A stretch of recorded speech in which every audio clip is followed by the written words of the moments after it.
maze. It's layers to the truth, walking through a maze. There's layers to the truth, walking through a maze. Man, hit the reset, hit reboot, then we wake. Take a step back, look what you did, then you make proper decisions or proper etiquette. Move a love like Rio Etchison. When it's go time, how the body vernacular on a ghost ride, Abu Dhabi vehicular. Yo, Shadow Talk Podcast, Spirit Guns Loaded, man. Welcome back to the Shadow Talk Podcast. Hey, man, we keeping it rolling, man. I told you, man, snowball effect. You feel me? No Pusha T. We keeping this thing going, you know what I'm saying? No bullshit. We got Zeta Bull. Thank you, Ali. Thank you. We got my guy Zeta Bull. Ayo, look, man. Right away, I want people to know that you've been in the game doing this shit consistently. You know what I'm saying? Definitely. Talk about that. Like, what does it take for you to just... Because I seen a video you posted and you just like... I think it had like someone talking over it and they were like, yo, I just love this. I've just been doing this long. You know what I'm saying? This is what it's about. You know what I mean? Yeah, I mean, basically the love of just music, hip-hop, writing music, creating, just being an artist, man. It's something that... It's effortless at this moment, you know, at this point. It's not me trying to do anything that's hard to me, you know. It's more or less, it'd be harder to stop than it would be harder to keep going, you know. Right. And, you know, I started in 2004 writing poetry and writing, you know, going to poetry meets in New Jersey, you know. That's why I started making music, was in New Jersey. And when I get here to Alabama, the climate's different in hip hop. Of course, it's grown from, you know, 2-3 years of in Jersey, and then I get here, and you know, the people I meet, they're introducing me to new hip hop. You know, the Seniles, the local, the Last Mr. Big. Shouts to Senile and Last Mr. Big. I kind of knew Big before I left. You know, take that shit to trial and stuff was already out, so I was already kind of familiar, but my feet weren't. I didn't know nothing about the culture of hip-hop. I just knew there was people rapping. Right. So once I got to New Jersey, I learned about the culture. And my pen never stopped from that moment. When I first started writing poetry, it never stopped through the involvement to getting into songs and writing just verses or rapping over other artists' beats. You know, that's pretty much how I started. I didn't rap into original beat until like, shit. I think my first original beat I ever wrote a song to was called Power Surge. And I actually shot that video at Ron G's studio. And I recorded it with Ron G. And this when he was at Roman Empire. Yeah. So yeah. That was the first time I ever rapped to original beat. I'd only been writing to YouTube beats. And prior to that would be, you know, I go rip a UGK beat or a Cameron beat or a Jay-Z beat or a Nas beat, and I just write to it and rap in my home studio. I always kind of had like a home studio, even when it was just a computer mic, you know, just the mic you used to talk to. Right. I've been there. Laptop mic. Yeah, laptop mic. Like whatever it took, that's what I was doing. Facts. But that was all just commercial beats. I was just rapping to. That's what we did. That's the original mixtape. When you grab everybody else's beats, all the commercial beats, then you rap to it. And see, for artists, they shouldn't get discouraged because that's good practice for y'all. Oh, yeah. Y'all can, you know what I'm saying, find your pockets, your flows, your concepts. You could really figure out a lot of stuff before you touch the main studio and real beats where you really gonna shop it, you know? Exactly right. And another key point to that was I never got on those beats and tried to rap like the person that made the song. So if I got a Nas beat, I wasn't going on there trying to rap like Nas. I was trying to make it sound totally different. Right. To find my own lane. Yo, tell me why every time I hear remixes, they'll usually just go with the flow of the actual song. I'm like, yo, like, why don't you just try to stand out on a remix? I didn't like when major artists used to do that a lot. Yeah, take the same flow and the cookie cutter and then just replace the words. Yeah. Like, that's easy. Yeah. Like, what's the point of that? Sometimes it works. Like, I know Fabulous used to do it a lot. You know, Fabulous was one of those guys that could do it, you know. I'm trying to think. There were some artists out there that could really fuck some shit up like that. But there were artists out there that was taking The Game. The Game was one of them. 300 bars and running. Yeah. He took everybody's beat from all over the place. He was rapping the Nas beats, Dre beats. Yeah. He was rapping the Ice Cube beats, my boy Easy-E beats, and he was rapping all different, you know. He's putting East Coast vibe on a West Coast beat. Right. That was kind of where I was at with it. I'm not going to go in here and try to sound like Pimp C to a Pimp C beat. I can't even do that. Who the fuck could do that? Yeah, boy, Pimp C got that staple like delivery and tone. Like, Exactly right. So no one's doing that. And I learned that with freestyling. So back when CDs was there, I would take a CD, I'd go to LimeWire, I'd burn the CD with a whole bunch of commercial beats on there. I put it in my my CD player, you know, or my PlayStation or whatever, put it on and just rap through the whole CD, just freestyle. Yeah. Just practice, just shooting in the gym. Right. Shooting in the gym. That was all I was doing, Ali. Yeah, you see artists, that's what I'm talking about. Like, y'all take too much pride nowadays with the whole, like, I just went off top of my head, it's the first thing I laid down, it's just what I, like, you know, it's called don't go for the low-hanging fruit. Sometimes the better idea takes a little bit more time. And sometimes, or a lot of times, for you to really get the best of that song, you got to fine-tune it. You got to, you know, like I heard Ice-T say one time, like, yo, when I lay down my first vocals, my first set of vocals, I sit with it till the next day or a couple days, then I come back and re-record it because now I got it down packed. It's going to sound better, it's going to flow even better. Always. Yeah, so a lot of y'all just go with that first take, you know? And even if you do the more punch-in, like rap, where you're just punching in a bar at a time, just take it from the studio, take it to, you know, for a week, learn everything you punched in, even if you got to write it down, because I do this, like I punch in too sometimes. I just did a record last night where I punched in the hook in like the third verse, and I wrote 2 verses all in the same day. So like, and now when I'm riding, I'm listening to that third verse, I'm gonna write that down and I'm gonna go back and rewrite it and re-rap it so it sounds like I wrote it. Hey man, Zay gets busy, man. Hey man, Zay gets busy, bruh. Like a lot of y'all talk that talk, but like my level of consistency is cool, but compared to him, it's like, come on, man. I appreciate that. You know what I'm saying? Like the guy, like Jay Haynes was just telling me that a few weeks back. He was just like, man, like level of consistency Zay got is like untouchable. He's like, ain't nobody in the city got his consistency as far as output. Like, it's untouchable. I've only released 20 songs this year. Like still more than me. Well, it was an album, you know, so I dropped the album, but that was talk about that, man. 2049 in the Bulls Opus. It's got 20 cuts on it. You know, it took me 2 years to make it. I normally make multiple albums at the same time. So like, just for example, like right now I'm working on 3 albums at the same time. So does that take away for you from like marinating with one idea, concept, and vibe for a project, or are you able to disperse it? Separate. I can separate. Because it's, to me, I do the same thing with songs. So say I'm working on an album, I'm working on 3 songs at the same time. Always. I'm always working on 3 songs at the same time. And if I'm in my writing session and I'm writing all 3 songs, but what I'm doing is I'll write maybe the hook or the first verse to this song. I'm kind of bored. I'm listening to the same beat for an hour, 2 hours. Let's go somewhere else. Take my mind somewhere else. Go to the other one. I might write only 8 bars to that verse, and I'll bounce to the other one. That makes write a lot another of sense. 8, so I stay fresh. Ah, you wouldn't go to the that's true. You wouldn't go to the gym and all day all you're doing is bench presses all day. You're not doing nothing for your legs. You're not doing nothing for your abdominal. Like you're just bench pressing all day, every day for the whole week. No, no one would do that. You look like a crab. Chicken legs. Swole up, boy. It look like a Mortal Kombat. And the same thing applies to creatively and mentally. That and the album is the same way. If a lot of times is how I make an album.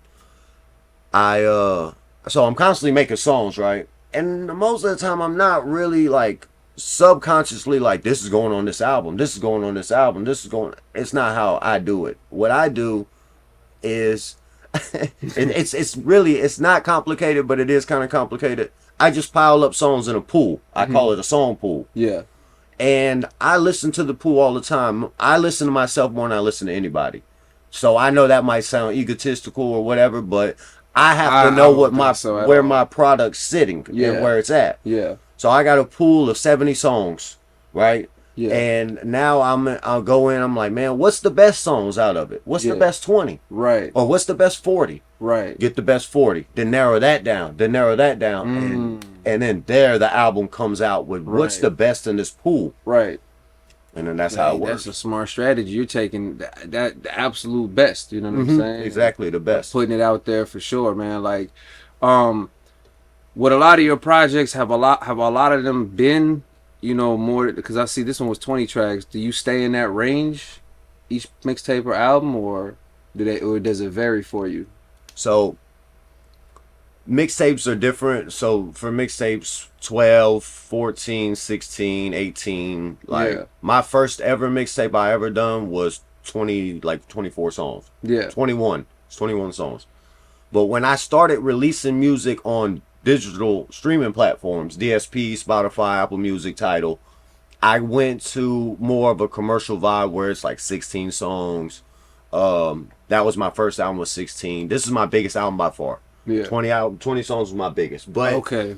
it took me, before I released the 20-song album, I released 2 EPs that only had 6 songs on one piece. Nice. Yeah. So you've done it all. You've done every type of structure and format. Yeah, I've tried to. I've done a compilation album, The Mob. The first Mob is a Right. compilation album, 5 artists, 10 songs on there. Nice. You know, and I've tried almost everything, except like a double disc. Because what I'd like to talk about and get your viewpoint on is, in today's era, the single-driven era, right? Where they keep pushing the message of drop singles, drop singles, drop singles, because you got to amass the audience first. What's your views on that? Dropping singles is good, especially when you're brand new. Even if you've been here, you're established. When you drop a single, it kind of tests the market out, right? It kind of says, are they vibing with it or not? I just watched I'm gonna forget his name now, but the guy is moving. LaRussell. Shout out to my guy. I just watched a clip that a friend of mine sent me, and he said drop a 5-track EP. Yeah. And make 3 pieces of content for each song. Yeah. So make 15 pieces of content. Right. Put all the content out. Whatever content runs the most views and the most interactions. Yeah. Roll with that single. So he's telling you to put all the songs out, and then he's telling you to test your market of what they're gonna like on social media. Right. As soon as they say, I love this song, you know, by Zeta Bull off this EP, that's the one you run with. Gotcha. Go do your video now. Run those ads for that now. Run your ads, Right. get a budget, do your marketing, do all that stuff, and move forward with that. And then he said in the same interview, he said, rinse and repeat. Rinse and repeat. Exactly right. And then that's exactly what it makes sense, you know. Yeah. But with the singles, I like it. But if you remember, if you just got to know history of hip hop. Yeah. How'd the single work before? Yeah. The album's coming, right? Yeah. Right. Get into the it. album's coming. Maybe 1 or 2 singles comes up first. Let's talk about one of the biggest hip hop albums of all, Get Rich or Die Trying. Right. First single, Right. Wangston. Right. Second single, In the Club. Now he's got 2 platinum singles. Yeah. That's gonna, you know, lead this album out. Right. And of course a big ass press run. Right. You know, he's got a story. That's the thing behind everybody's brand that they're missing, is they don't want to tell their story. Real shadow talk. They got to tell their story. Every brand has a story. Nobody would be wearing Jordans if Jordan was a suck ass player. See, that's what I heard about. I seen a post where it was like the older generation is missing the new creative pocket. The younger generation is missing the story pocket. Y'all don't have enough substance or story or anything for us to connect with. Y'all are just doing all these antics and trying to go viral. Right. You feel me? Well, viral will change your life. Viral right now is equivalent, if you play it right. Viral is equivalent to getting a radio hit. You get a radio hit, your life gonna change, bro. Right. If like consistent, I ain't talking about just got spun on 93 Bill X. I'm talking about it's getting spin nationwide. Right. It's gonna change your life. your price is going to go up. True. Your price for your show, you're going to get more bookings. Facts. You know, you're going to be on more podcasts, more radio interviews, because now they're going to want to see you. But y'all listening to what he's saying. But the key point in that is don't drop the ball. No. When you go viral, that's when you have to have the right team in place, the right type of management, so they can book things for you, or you should be on top of it. Because for me, that's what I'm conscious of, is like the moment something does take off, I'm gonna be ready to hit the ground running. Right. You know me? Yeah, if you have the one single and it goes, let's hope you have another single behind that to come with it. Just don't have one song out here betting your whole life on it. Right. Because then you're gonna be like, I gotta get in the studio, I gotta create a song, and then nothing in We've seen a lot of artists drop the ball with that and then years. nothing's no song that you make after you get that big hit. Yeah. Even if you don't drop the ball, it's gonna feel like, man, that ain't as good as the one that I just dropped, or the one it ain't gonna blow like that. It ain't gonna blow like that. Right. But it, you know, that's gonna be you in your own head at that moment. Like, oh, none of this is good. We haven't heard of OG Mako since. You know what I mean? Yeah. Like, he dropped that one joint, and then that was it. There was no like follow up. And it's a lot of artists that went through that. For sure. Yeah. You know, there's artists out there, bro, that one hit wonders, man. That, you know, but maybe it wasn't so much dropping the ball. Maybe we gotta kill that term, because my thing is, when one hit wonder was a thing in our era when we was coming up, it's because that hit is gonna be reoccurring. We're gonna hear it throughout the years. Yeah, it's a hit. Lot of y'all is not one hit wonders. A lot of y'all is viral wonders, and them viral hits do not get played years later. Like, a lot of them is not. Yeah, they're not going to be played maybe on that radio vibe or something like that, but like... Or even the culture. I don't think the culture can be playing a lot of y'all stuff. Think about and a lot of times, there's different things to this, and this is just the way I look at it. Think about OT Genesis, right? Yeah. I'm in love with the Petro. Hey, he knows how to make hits. Right. Think about like artists like Neo or The Dream. Yeah. Where they don't have a bunch of songs out, right? Or Young Berg, Hitmaker. Sometimes it takes to reinvent yourself. Sometimes they'll see because they went in that songwriting pocket, right? Because sometimes you think everything's glitz and glamour until you're there. Then you're like, I don't really like this. But you wouldn't even know that Neo wrote that Beyonce hit that y'all love. And The Dream is wrote the Dream. Oh my lord, The Dream is behind so many of y'all favorite songs. Y'all wouldn't even believe it. Yep, a bunch of Beyonce songs. Bunch of Beyonce to this day, by the way. To this day, still knocking out Beyonce joints. Yep, helping Drake write those hooks and stuff on some of the beginning. Yay, behind a lot of Ye's biggest hits. Exactly right. Yeah. Even on some of Ye's biggest hits, Facts. Like Alicia Keys, he's on a lot of songs. He's on a lot of stuff, but you know. And go ahead, my bad. But it's just not that one hit wonder is a thing that if we thought about it, who could be a one hit wonder? You know, but some of these people are still moving off of it. Think about Afro Man. Yeah, because I got high. But that's before the internet era.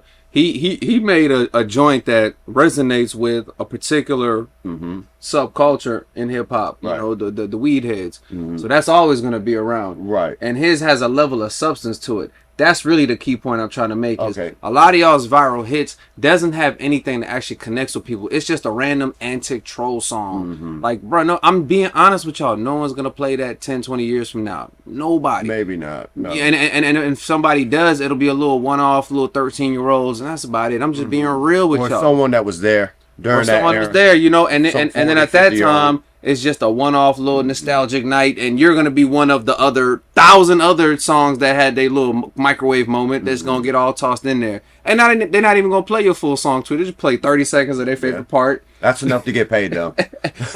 No, it's true. Yeah, no, it's true. No, it's true for sure, for sure. But spend my shit 30 seconds every day, and it's gonna pay me. So, but before we go any further, you know, with our time on Shadow Talk, we really like to get to know the artist. Right. And when we say get to know the artist, man, we want to know your story. We want to know the grit and grind. We want to know the come up, man. Like, get into the first moment when you were younger that hip hop touched you.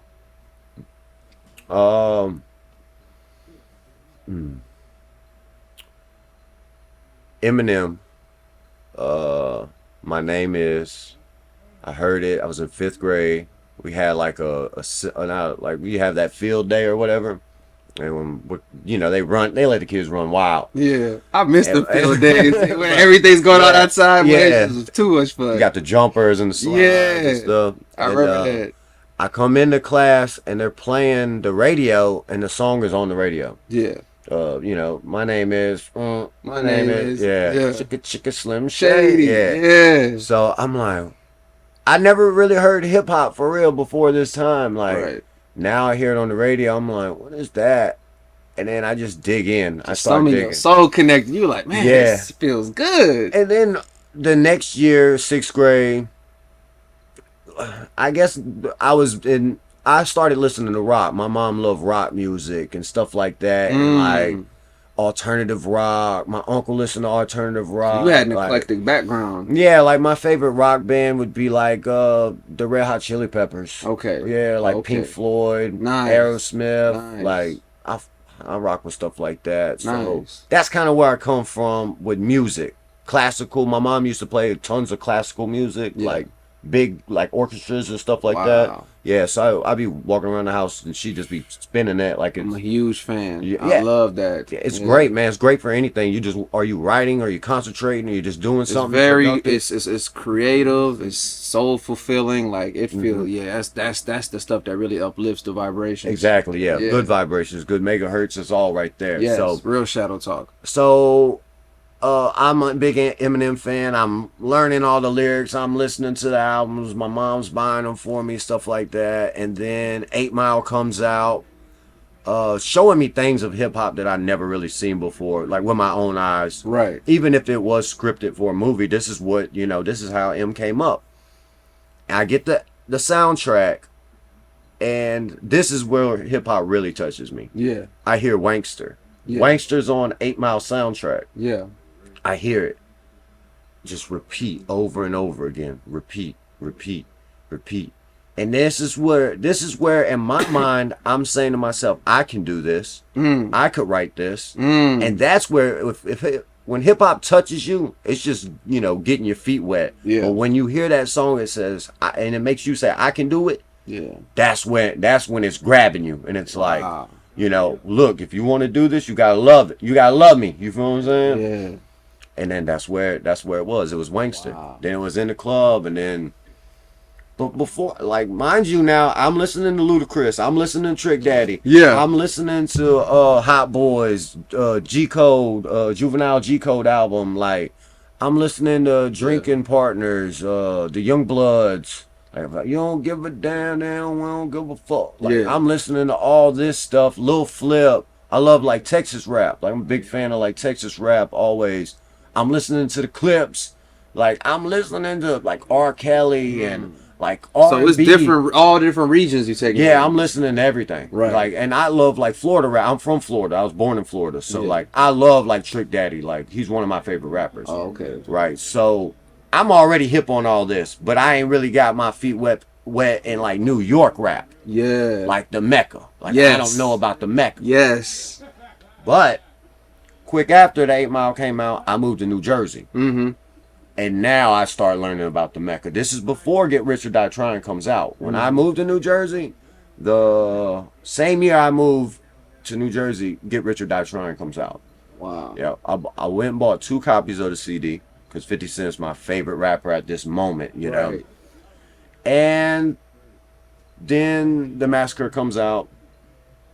I kind of not like it because now I've heard Jadakiss, I've heard D Block, I've heard Dipset, I've heard Cameron, I've heard Benny Siegel, I've heard Freeway, Jay-Z, like I've heard all these people, like everyone that was in Nas, I'm hearing KRS-Ones and Rakims and Take notes, y'all. Hear these names? yeah, definitely. Like anything would make you a better artist is to go back and listen to the greatest artists of our times. Real shadow talk. I tried to tell y'all that, but y'all don't respect the art form enough. Y'all try to like disown it the second y'all get y'all foot in the door, which we've spoken about in past episodes.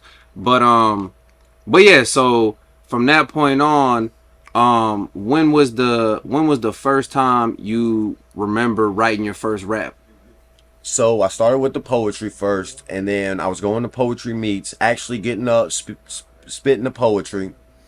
All the poetry rhymed, so I didn't do other sets of poetry. All my poetry rhymed. Yeah. And one of the older guys there was like, you should do it. Like, you should rap. Don't, like, lead the poetry. Like, you got good words. You know what you're doing with these words. You got a good vocabulary. Like, rap. So I go home and I write the song what I talked about on Live from the Bama Backyard. I wrote the song about for my girlfriend. Yeah. So there was emotion behind this song that I wrote. I rapped it to like a Joel Santana beat or something like that. I can't remember exactly whose beat I rapped it to. And that was the first time I ever been in the studio. I actually wrote a full song with a hook and 3 verses and a bridge. And I went and recorded it and I let people hear it. That was the first time. And that was ninth grade. Did you ever have the ninth? Okay, so during that period, did you ever have a time of awkwardness where you were still kind of like shy to present it in front of people or rap for people? No, never that. Oh, whoo! He loved it. Yeah, I loved it, and Yeah. I hate to say it like that, but nobody. The person that taught me how to rap and taught me how to write and was kind of like my mentor. Like I had a mentor. He was older than me by 3 years. He'd been rapping since he was like 10 years old, and he's already 17 at this time, and he's teaching me how to rap. He's the only person that can rap better than me. So I'm rapping with anybody. Like what you got? Like I'm getting taught by the best one in our high school. Who else is gonna touch me? So that was my mindset with it. Facts. Was no one could really fuck with me unless D was rapping with me. And then I'm just sitting there and all like learning. Yeah. You know, like if you know Kobe was your basketball coach, you know, it's like, hey, I can't beat Kobe. Oh, so you had a good upbringing. You were under a good wing. And my guy could freestyle with the best of them. Like throw the beat on, don't matter what coast it's from. He'd learn how to rap in Germany. Dang. Yeah, throw the beat on, he'll rap the whole way through. Dang. Yeah. Cold-blooded assassin with it. Yeah.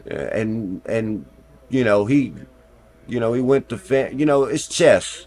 Everything's chess. It's not checkers. It's not none of that. It's either chess or Monopoly. I think the first time I remember meeting you, and I could be wrong, maybe because I got bad memories sometimes, but I recall meeting you first at the freestyle that R.I.P. to my brother FBJ that he had set up, the Art Walk Cipher. I believe that's the first time we spoke. We spoke in passing. Nova was there. Yes. Yes. Yep. Nova was Free there. Nova. And you I remember we just both gave each other our flowers and was just like, oh man, I'm rocking with your shit. We should work. And I remember that's the first time I recall. Am I correct in that? Yeah, I believe that's the right.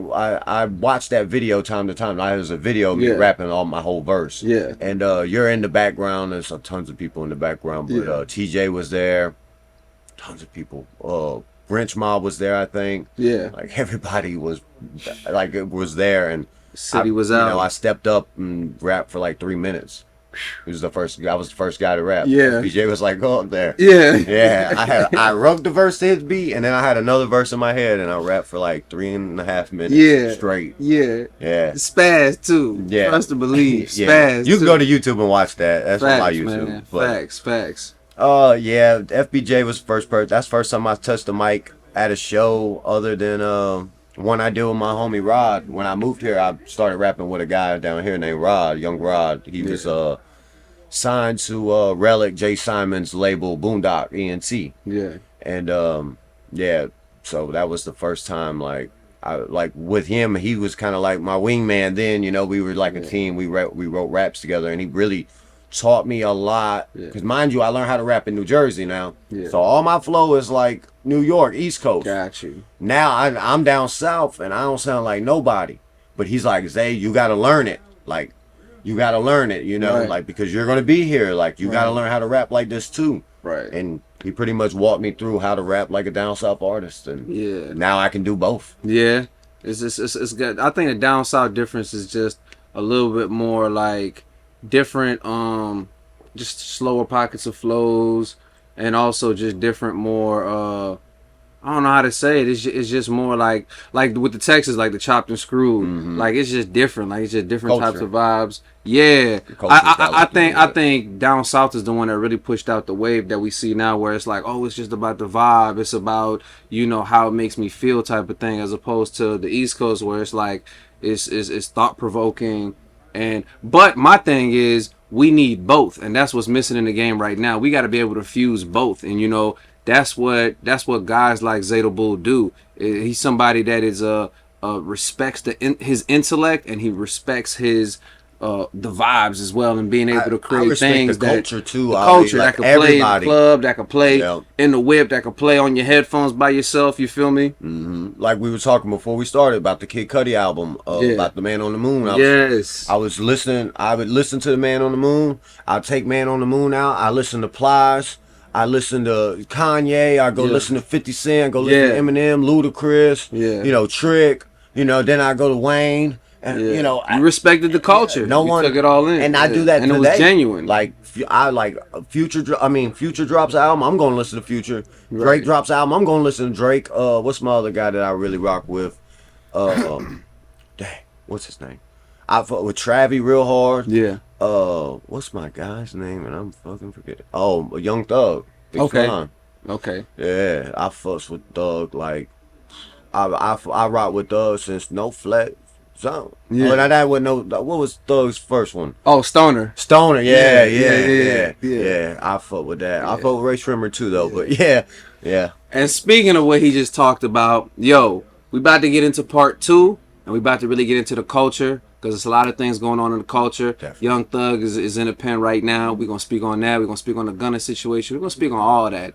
So, and rest assured, we're going to have Zeta Bull back on Shadow Talk Podcast more often, so y'all can really get to know more of his story, because, you know, 30 minutes ain't enough, you know what I mean? But y'all got a little sample size, y'all got a little something to hold y'all off, but we'll be right back. Keep them spirit guns loaded. It's the Shadow Talk Podcast.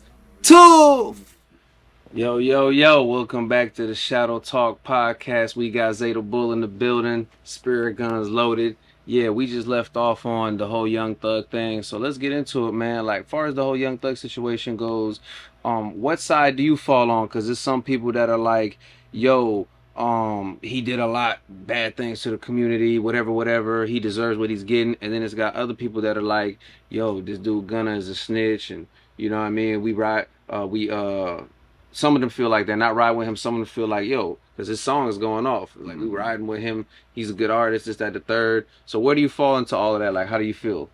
Oh, man, I mean, saying Thug deserves all, you know, to be in jail or whatever is kind of harsh. If he has done nothing to you, then, you know, like, why would you feel the man deserves it? Yeah, maybe he did things bad. Everybody's done things bad, you know. We've all got some sort of bad karma where we've made bad decisions, but this man's got like 10 brothers and sisters or something like that. He's just taking care of a whole family, essentially, you know. His mom, he's taking care of everybody. I mean, he's the breadwinner. So, but you know, the court system, man, they're real, you know, they real good with words and writing. You know, that's why so many artists get messed up in contracts, is because you gotta know how to write it and read it. You know, once you, man, it's bond. Word is bond. Like, when it's on paper. But you know, it wouldn't be Shadow Talk Podcast if we don't get into a little bit of Shadow Talk. Now, they say in the court, his lawyer is trying to refute evidence of him and his gang sacrificing goats. Yeah. Okay? So, it goes back to my point. There's a lot of these artists really Satanists out here, man. What's going on, man? They may be. I mean, you know, your beliefs it's a symbolism of your soul. Yeah. You know, like what you believe in, what's your higher power. You know, I seen my buddy Milt Chamberlain say something the other day. This woman called him a devil worshiper because he don't believe in God, but in the same post he was like, I don't believe in the devil either. You know, so we just don't believe in nothing, you know, and that's his right to do it, man. Like, you know, God, Allah, they wouldn't have gave us, you know, that spirit wouldn't have gave us all this free will if it wasn't for that. And without good, there's no bad, and without bad, there's no good, you know. So are they, you know, sacrificing goats? Are these rich people having parties? Is Epstein really got an island that's got kids on it that they're taking advantage of? Right. I'm sure. I mean, they're trafficking girls all the time in the world, you know. Crazy, the numbers. Yeah, they're, you know, kidnapping anybody, sprinkling fentanyl on people's on girls' doorknobs, and when they open their door to the car, they get in, they drive, get a little dizzy, get off to the side of the road, and they snatch their ass up. He's shadow talking. You know what I mean? So, I mean, there's money in human trafficking, you know, just them people coming across that border. You know, the coyotes or whatever they are, the smugglers, pretty much taking all these people money just to get them over here illegally. You know, that's how bad these people want out of those places. You know, that's how bad it is, and it's sad, bro. It's really sad that they're in that environment and they want to come here, and there's people here already that thinks they're in the worst place in the world, and being in America. But, bro, we're like one of those countries that just have like water. Like we can go in the bathroom and turn fresh water on and get it. You know, it might not be the safest water, but we actually got it. The folks in Africa are walking 1.5 miles, 2 miles to go get a bucket of water and carry it on their back to just come and wash dishes, wash their baby. Like, bro, just to be able to walk into a house and hit a switch and turn on a light, you know how blessed we are for that? Wow. Yeah, he's shadow talking. You gotta think about, you gotta really think about how Right. blessed we are to be in America. Wow. And that's why this is how crazy it is. Rich Americans go to Mexico on vacation. Mexicans live in Mexico and they're trying to come to America. Walking. Yeah. Walking all the way, seeking asylum. Walking. Wow. It's unimaginable. So do I think young thugs out there or people out there sacrificing goats and doing all this shit? Hell yeah. Hell yeah. You read that Bible, man, they sacrifice more animals. They don't sacrifice the whole zoo in the Bible. They say adultery, if you're an adulterer, like you sleep with another man's wife, that you need to kill like 2 calves and 3 goats to try to, you know, get your forgiveness. That's what the Bible says. If you ever read the Bible, like they're sacrificing tons of stuff. When they built Jesus' church, they sacrificed like 150 calves. Dang. Yeah, and washed the whole place in calf's blood. That's in the Bible. Wow. You got to read these books. Right. The Bible and the Quran, they're the most, you know, they're the most popular books in the world. Yeah. You know, I've read both of them. Right. So that's why I always tell people like they're the same book to me. Yeah. You know, except the Quran is just, it's more about you being a better person.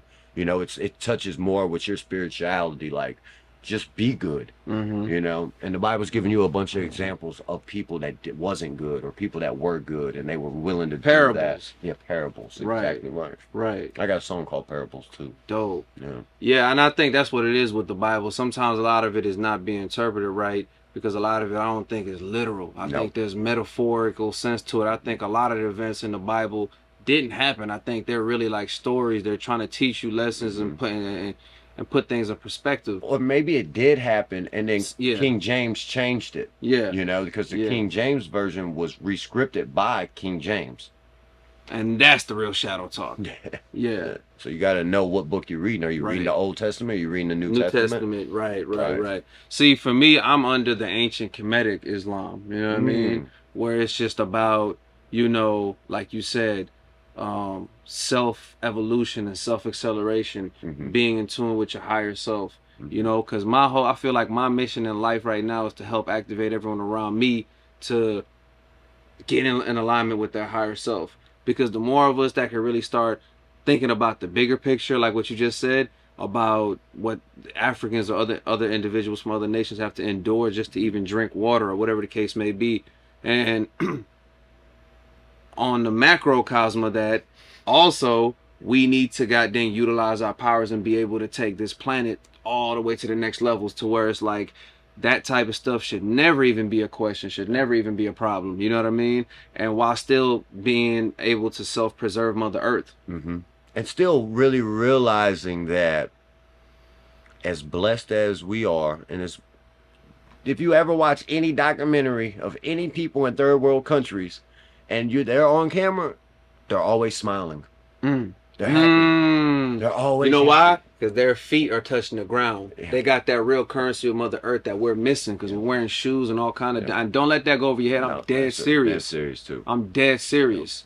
When you're in tune like that, Mother Earth is Allah. That is the Most High. You begin to receive messages. That's what being in tune and being in alignment is about. You're really talking. When you go and they call you tree huggers, you know why we're hugging those trees? Those are the ancestors.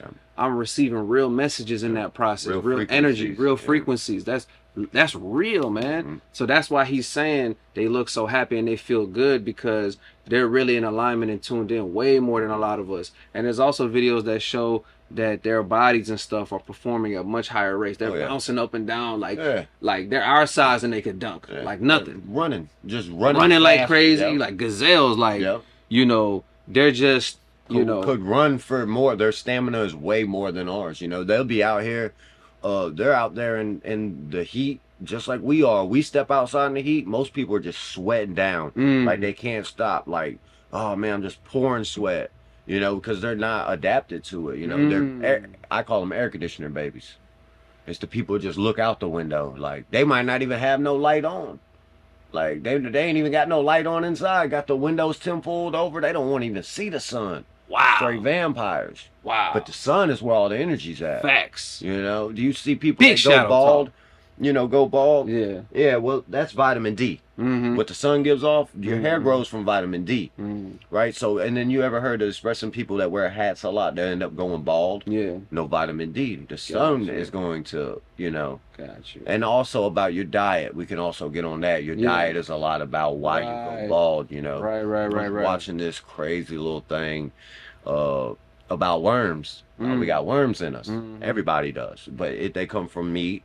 They come from rare meat. They come from vegetables and fruits. Like, it's just something that we have in us that we're consuming and we don't even know it. Right. You know, there's you ever heard of a tapeworm? Yeah. You know, the thing that kind of eats the food, make you get. There's 700 different kinds of tapeworms. Dang. 700 species of tapeworms. Yeah. I was watching this documentary about this Indian guy, not a Native American guy, excuse me, but he was talking about it. He was raised by a shaman, and he was just like fasted out, like stop eating. You know, if you're gonna, like on the CB, you know, Dr. CB, right? Like if you're gonna eat a salad at night and then cut it out, like don't eat, you know, fast it all out and you can get rid of them. They actually sell dewormer for humans at Walmart.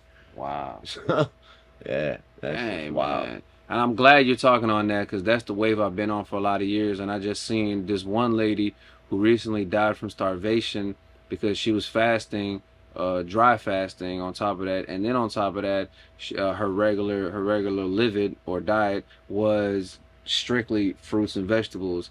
So, see, for me, with my plant-based journey, it's just more about like, it ain't about just fruits and vegetables. I'm taking in the nuts, the grains. I'm taking in like multiple the herbs. I'm taking minerals, a lot of different things. I'm not just, because I feel like when you do that and then you're dry fasting for weeks at a time or days at a time, like you're setting yourself up for a lot of damage. Like, this is something you need to be, because I'm saying that out there for people that really need to wake up for this, because they're going into it thinking, oh, I could just be vegan. And I'm just like, no, you need to know what you're doing. You know what I mean? Like, if you're gonna watch Dr. Sebi, watch it all the way through. Because what you need to realize is there's different types of fasting. There's dry fasting, there's intermittent fasting, there's juice fasting, there's, you know, water fasting. So you need to be able to know how long of a period your body can endure and do it, and how long you should be doing it right now. Because if you ain't never done it your whole life and out the blue you just do it, you know what I mean? Just like what's it called, cold turkey? Yeah, just stop doing what you should start small, maybe fast for a whole day. You're putting your body through shock when you do that. Major shock. And you might be able to handle it and you might be able to push through it, but but then there's a lot of people that there's got to be supplements that you take. You got to take vitamins, you got to take all these supplements you're going to be missing, because as much as meat is bad for us, it's not so much it's what they're doing to the meat that's making it bad for us. The process of the meat. That's why it's bad for us. If I had cows at my house and I was slaughtering the cows and I was making sure they were eating proper stuff, you know. But you know, it's a two-way street. You know, I understand that. You know, a family member of mine, I told him that when I quit eating meat, a family member of mine, he was like, "You're gonna die. You're gonna die." I was like, all that vitamins and protein that we're getting from the cow. Yeah, it's just where do they because get it from? the cow got it from the earth. Exactly. When he ate the grass. So you trying to cheat the system when you could be doing the same You're just thing. going through a middleman to get it. Exactly. What's the strongest and biggest animals? The gorillas. Okay. The hippopotamus, the elephants, and they giraffe. no meat. Come on, man. No meat. You know what I mean? And that's what Dr. Sebi teaches. It's about the minerals. We're mineral-based creatures. You know what I'm saying? We're not melanated. We're carbonated. Yep. You feel me? 98 minerals that we need in our body. So as long as we're doing the proper things and having the right intake of it, because with that lady, what I ended up learning is if you have too much fruit intake, it could be toxic. So it's like, and same thing with the acidic foods. If you eat too much acidic-based foods, you're gonna get a lot of acid reflux and things of that nature is gonna really rile up. What's life based on? Balance. Yes. Everything's balanced. You got to have the right increments, and that's what I'm learning, and that's why I feel like I've been able to just feel so good throughout the years, because I didn't just strictly just do this one thing the whole time. Like I was able to keep myself open to like outlets of, learning in different ways. Right. And what did the people eat where you came from? Exactly. You see what I'm saying? What did your ancestors eat? Because that's what you should be living off. Right. My father's from Dominican Republic, so there's a lot of island food, fish, crustaceans, fruits, plantains, nuts. We're getting all plantains. I've been starting to get plantains heavy. Plantains is something serious. I love that. When my mom's family is from Germany, so the potatoes and all this stuff, it's in there. It's in that diet too, and that's what I'm mixed up of. So it's about what you have, because I promise you, back in the Gap in Dominican Republic, they didn't have no Popeyes and they didn't have no church chicken. And when you look at the ingredients in those foods, it's like 190 different ingredients, MSG, spiked up crazy, all kind of chemicals. Because they're trying to keep it good. Keep it good and get their profit back. So and make it for cheap as they can make it. I would advise. Hey, he's shadow talk. I'll let you get it. Go ahead. I would advise no one to pull up to any drive-through and they can say they can make you a full meal in less than 5 minutes. Listen to what he's saying, man. I would advise you not to eat that. Thank you. You wonder why your grandparents are so old. You wonder why they're making it, and your grandpa's running around. My uncle's my uncle's from Spain. He's 78. Every winter he still be chopping wood outside. Like he be cutting grass in this heat. Like your boy don't stop, bro. He look like a freaking bull, like for real. Like just muscle, legs as big as both of our legs put together. Just muscle. His calf muscle about that big. Dang. No lie. He's 78 years old, can get it. Wow. Can get it. And he just eats proper, man. Right. Drinks water. You ever heard of the alkaline machine water? Yes. That optimizes the water, cleans it out. The machine's about $5,000. Yeah. It's about this big. I'm looking to make that investment real soon. And it screws to your tap water thing, and it makes acid water. It makes the highest number of alkaline water. Right. It makes all the alkaline water. The problem with the alkaline waters they're selling to y'all right now is they're spiking it up with different. It's chemically induced, basically. And the longer it sits in that bottle, the less alkaline it is. Facts. It's being hit with heat.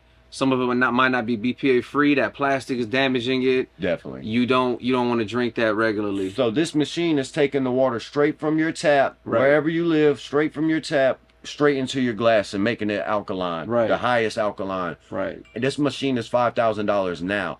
They've had this machine since I was 16 and I'm 35. Wow. That's so it's been out. Yeah, this machine's been out for years, bro. Like for years. They paid $5,000 for it. Like when they first discovered it.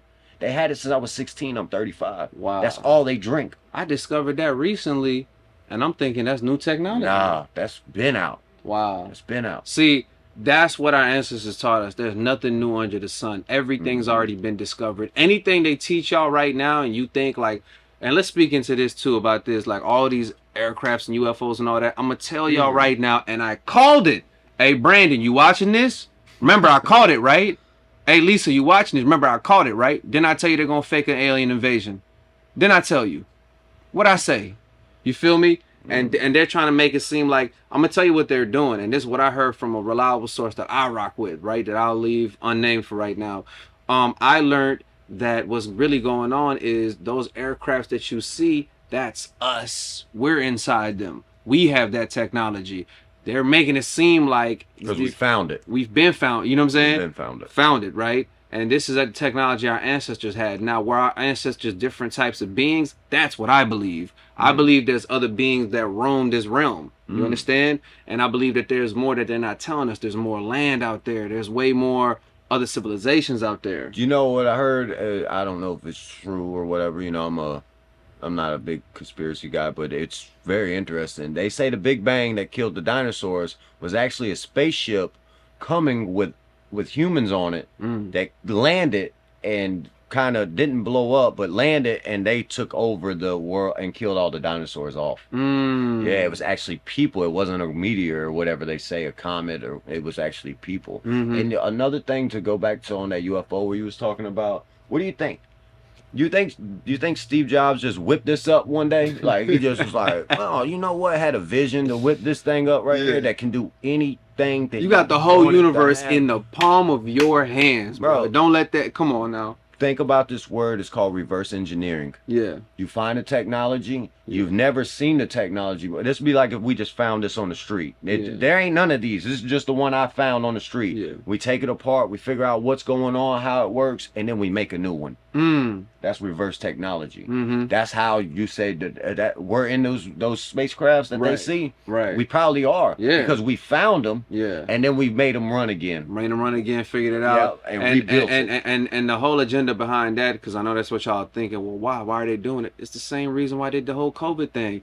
The government wants you to feel like you need them. They want you to feel like you have to be at their security, and what that's going to lead to is them jabbing you up or doing whatever they want to do to you. You know what I'm saying? So this fake alien invasion is just another part of their plot to rile y'all up, gather y'all up, and I'm happy that a lot of you confuse you, a lot of confusion. And you know, and then a lot of it too I also read is, you know, they have phenomenal holograph technology now that they're, you know, the new ones that you see with the Tupac on stage and all that, y'all, just like how he was saying. You seen the one Drake just did? That was crazy. That was bananas. That was crazy. So think about what Drake just did on stage. Buddy hands him the joint. Like, think about the possibilities around with that. Yep. So if we have that, and like you said, they've been sitting on this stuff, a lot of this technology, right? Can't give you everything at once, cause we blow your fucking mind. Exactly. And that's what I do believe. I believe they're sitting on a lot, my brother. I believe there's a lot going on. So when you see aircrafts and all this type of stuff, my G, for all you know, that could real deal be holograms you're looking at. Like, real deal. Like, they're really tricking y'all, my G, for real. You know what they were saying about the balloons, the Chinese balloons? Yeah, I heard about that. About all the spy stuff? Yeah. I was talking to a veteran. He was in Vietnam. Like, so he's an older man. He said, man, I got to whatever Vietnam was. I'm not good with like dates and time or years or whatever, but back then, he said my dad called me. He was like, man, what y'all got over there? You know, the military. Like, what's our military got? He said, if I told you, you wouldn't believe it. And this was in Vietnam days. He said, if I told you what we got, you wouldn't believe it.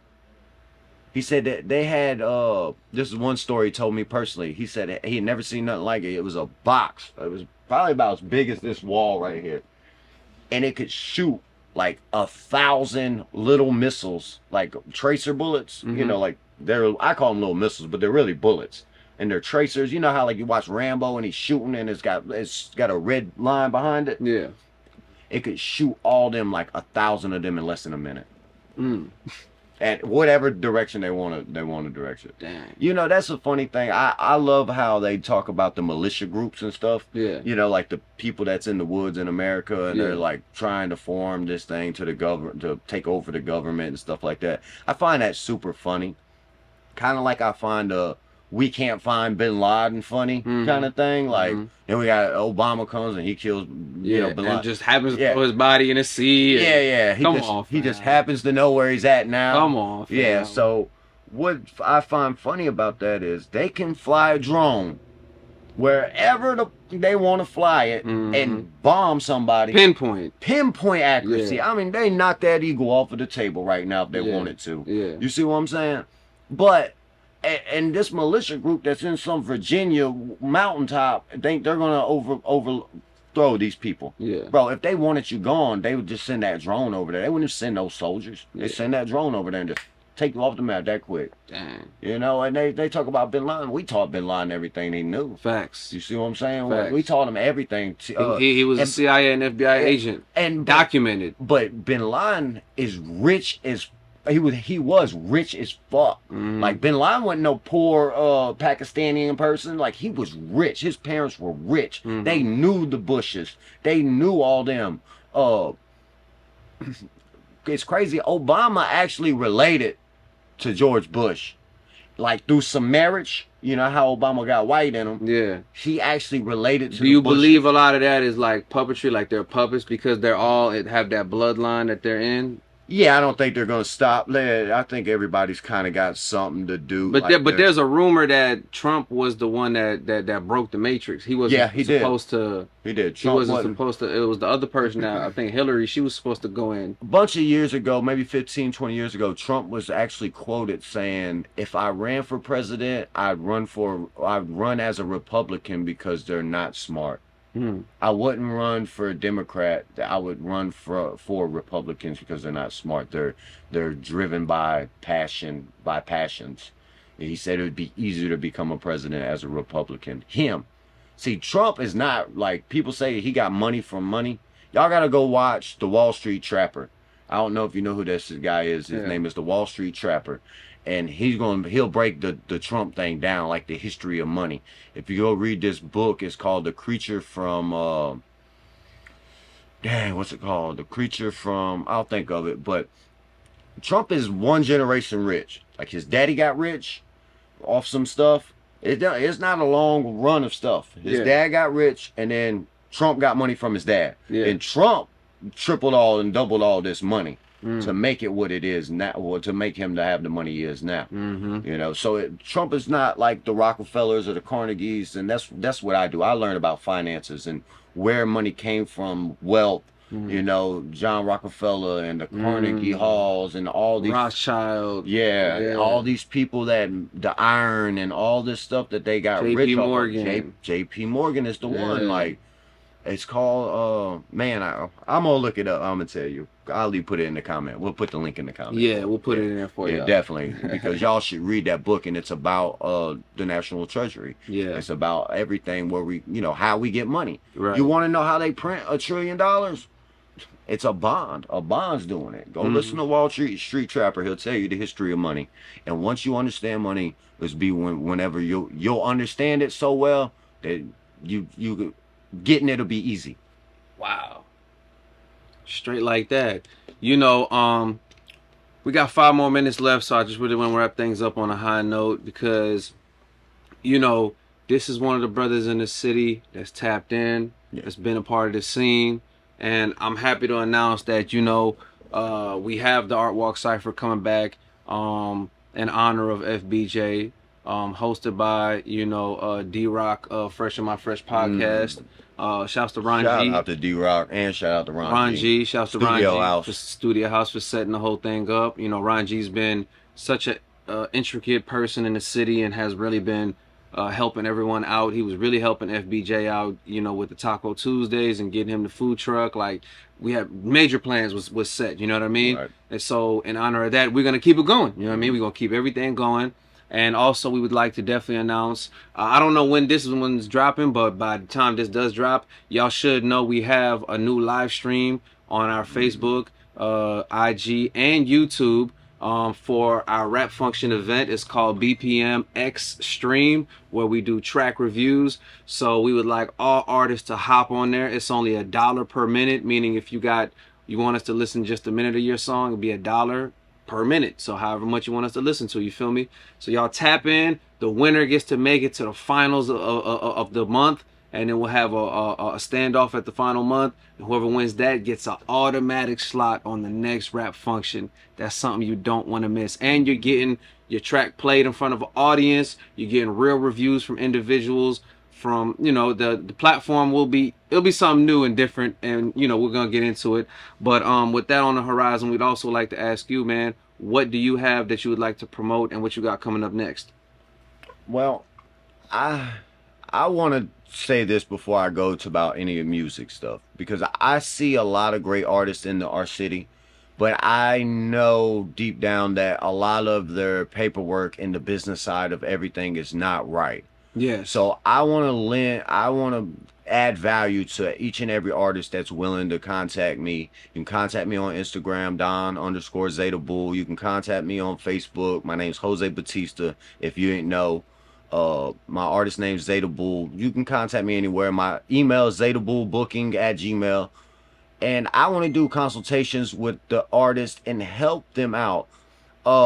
My value and my knowledge of this music business is far and wide. I know exactly what to do with just how to set your paperwork up, your royalties, where you should be getting royalties, how you should be, if your music's on, if you're just putting music out for free and you're just doing YouTube and you're not really like putting them on Spotify, Apple Music. I want to come through and I want you to come to me and I can help you out in any way.